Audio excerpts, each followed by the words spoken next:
শিলচর শহর সংলগ্ন দুর্গাপল্লী কালীটিলা সড়কে জমাজলের দরুন জনদুর্ভোগ চরম আকার ধারণ করেছে। অমৃত প্রকল্পের কাজ শুরু হওয়ায় সড়কের জমাজল স্থানীয়দের কাছে এক বিশাল সমস্যা হয়ে দাঁড়িয়েছে। পরিস্থিতি এতটাই জটিল হয়ে দাঁড়িয়েছে যে ছোটখাটো সড়ক দুর্ঘটনা স্থানীয়দের কাছে যেন নিত্যদিনের সঙ্গী হয়ে দাঁড়িয়েছে। শুধু তাই নয়, সড়কে জল জীবন মিশনের পাইপ লাইন বসানো সড়কটি বর্তমানে বেহাল হয়ে পড়েছে, যার দরুন ছাত্রছাত্রী সহ এলাকার জনগণকে যাতায়াত করতে বিভিন্ন সমস্যার সম্মুখীন হতে হচ্ছে। সোনাই ও ধলাই সহ বিভিন্ন এলাকার মানুষ রোগীদের শিলচর চিকিৎসা মহাবিদ্যালয়ে নিয়ে মেতে দুর্গাপল্লী কালীটিলা সড়কটি যাতায়াতের একমাত্র লাইফলাইন হিসেবে ব্যবহার করে আসছেন। নিত্যদিন শতাধিক যানবাহন এই সড়কটি দিয়ে যাতায়াত করে থাকে। এমতাবস্থায় ব্যস্ততম সড়কটিতে অমৃত প্রকল্পের কাজ শুরু করার পাশাপাশি সড়ক খনন করে জল জীবন মিশনের পাইপলাইন বসানোর সড়কটি জরাজীর্ণ রূপ ধারণ করায় চরম সংকটের মুখে পড়েছেন স্থানীয় জনগণ। বিষয়টি নিয়ে জেলার প্রশাসন সহ সরকারের দৃষ্টি আকর্ষণ করে অতি সত্বর বিহিত ব্যবস্থা। আমরা এই রাস্তার অবস্থা খুব খারাপ। যেদিন থেকে জল জীবনের কাজ শুরু হয়েছে এদিন থেকে আমরা আওয়া যাওয়া খুব অসুবিধা হয়েছে। রাস্তার জল তারা যত সম্পূর্ণ জল সব রাস্তার মধ্যে জল ছাড়ি দিয়েছে তারা যেটা পাইলিংয়ের কাজ হয়েছে। আমরা এদিকে রোড পুরা মানে চলার মতন বুঝ নাই যে আমরা সামনের দিকে আছি, তাইও দেখছেন জিনিসটা কীরকম অবস্থাটা হয়েছে। আর আমরা বৌদি তাই না একটু হয়ে দিন কিতা এই বাচ্চাগুলোরে নিয়ে আমরা রাস্তার মধ্যে পড়তে লাগে, এরপরে কি আমরা যাইতে লাগে।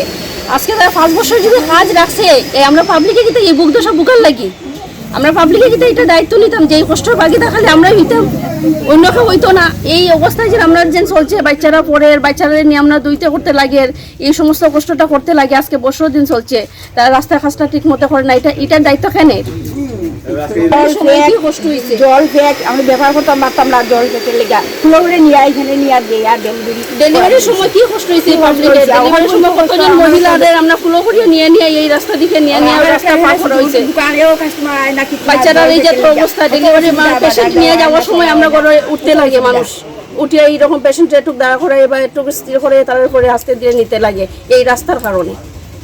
জল দিবনি এই যে রাস্তাটা, এটা শিলচর সোনাই কনস্টিটুয়েন্সি আর আমরা ধলাই কনস্টিটুয়েন্সির লাইফ লাইন। এখানে জলজীবন প্রকল্প যখন কাজটা শুরু করছে, শুরু করার পরে তার যত জল সেম জলটা আমরা রাস্তার মধ্যে এটা হাঁটু জল হয়ে থাকে। এখন শুকনার সিজন, বৃষ্টি কতদিন নাই, কিন্তু এখনও হাঁটুর উপরে জল দেখতে হয় না। এখানে সবসময় অ্যাক্সিডেন্ট হয়, গাড়িগুলো উল্টে মানুষের হাত পাও ভাঙে। যদি এরা কেউ মারা যায় এখানে দায়ীটা কেউ হইব। আমরা বাচ্চাগুলো বুনতে কেউ স্কুলে যেতে পারে না। আমরা বাচ্চাগুলো যে অটো আনানিত নেওয়া পরে ওই বাচ্চাগুলো অটো পর্যন্ত ছাড়িয়ে দিয়েছে। আমরা খুব কষ্ট এটা। এবং যদি কেউ অসুস্থ হয়, এরা যে মেডিকেল নিয়ে পৌঁছানি ভাই, এই এত অঞ্চলের মানুষ টোটাল দুই কনস্টিটুয়েন্সির মানুষ ইভেন মজিরাম পর্যন্ত ওখানে সরকারি রাস্তাটা বানাই দিয়েছে মেডিকেলে শর্টকাট যাওয়ার লাগে। কিন্তু এই তারার গাইবিলতি তারার যে জল আমরা এই রাস্তার উপরে আয়, এই লোড গাড়ির ফেলার ফলে রাস্তাটা প্রায় 1 থেকে 1.5 ফুট ডাবি গেছে। ডাবার ফলে এখানেও বৃষ্টি দিলে কোমরের মতন কোমর পর্যন্ত জল লাগে। মেয়েরা এখানে কত পরে, হালকা একজন মেলুকি কেন ফোর্সে পড়িয়া ভাওয়া দুঃখ পাইছে। মহোদ হয় সবার কাছে আমরা একান্ত অনুরোধ যাতে আমরা এই রাস্তাটা তারা জলটা বন্ধ করে, যদি তারা জলের দিকে আইতে লাগে তাহলে রাস্তার কাছে ফাঁকা ড্রেন করিয়া তারা যাতে রাস্তাটা জলটা তারা সারিয়া দেয়। জলটা কার? আর জলটা তারা জলায় জল জীবন মিশনের জলটা তারা যে খাজ করে এই বিল্ডিংটা জল জীবন মিশন। আর এই বিল্ডিং এর কমপ্লিটলি জল তারা এখানে খাস শুরু করছে থেকে রাস্তার উপরে জল দেয় না। আগে আমরা রাস্তার জল থাকতো না, তারা সব ওয়াস্টের জলগুলো এইদিকে সারের আমদারে।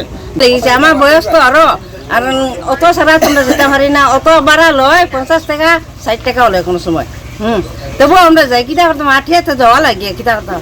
আর আমরা ডিউটি করা লাগিও, ডিউটি না করলে তো খাওয়ার খাইতাম না। আর